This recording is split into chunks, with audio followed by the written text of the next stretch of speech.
Bharat versus England జట్ల మధ్య రేపటి నుంచి మరొక రసవత్తరమైన సిరీస్ ప్రారంభం కానుంది.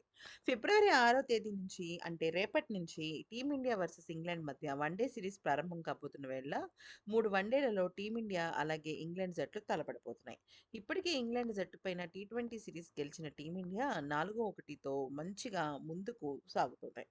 ఇక ఛాంపియన్స్ ట్రోఫీ ఈ ఫిబ్రవరి 19వ తారీఖు నుంచి ప్రారంభం కాబోతుంది. ఈ మధ్యన ఈ 3 వన్‌డేల సిరీసే చాలా కీలకం.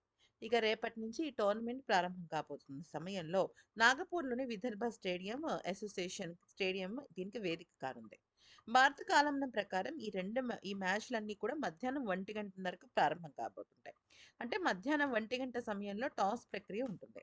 ఇంగ్లాండ్‌తో జరగబోయే వన్‌డే సిరీస్ కోసం మళ్ళీ సీనియర్ ప్లేయర్లు బరిలోకి దిగబోతున్నారు.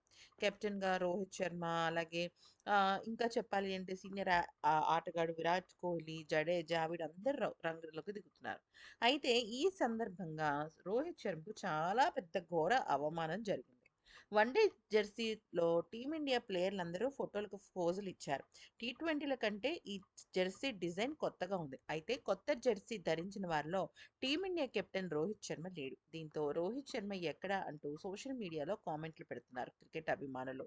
అందరి ఫోటోలు రిలీజ్ చేశారు కానీ కెప్టెన్ రోహిత్ శర్మ ఫోటోలు మాత్రం అసలు అక్కడ బీసీసీఐ వాళ్ళు రిలీజ్ చేయలేదు. ఇదిలా ఉండగా ఈ కొత్త జెర్సీని ఛాంపియన్స్ ట్రోఫీ 2025 టోర్నమెంట్‌లో కూడా ఉండబోతోంది. టీమిండియా ప్లేయర్లు ధరించబోతున్నారు. ఇంగ్లాండ్‌తో జరిగే వన్‌డే సిరీస్‌ల అలాగే ఛాంపియన్స్ ట్రోఫీలో ఈ కొత్త జెర్సీలో టీమిండియా ప్లేయర్లు దర్శనం ఇవ్వబోతున్నారు. అయితే టీ20 జెర్సీ కంటే ఈ జెర్సీ చాలా భిన్నంగా ఉంది. ఇక ఛాంపియన్స్ ట్రోఫీ 2025 టోర్నమెంట్ ఫిబ్రవరి 19వ తేదీన నుంచి మార్చి 9వ తేదీ వరకు జరుగుతుంది. పాకిస్తాన్ అలాగే యుఏఈ వేదికలుగా ఈ ఒక్క భారీ ఈవెంట్ నమోదు కాబోతుంది.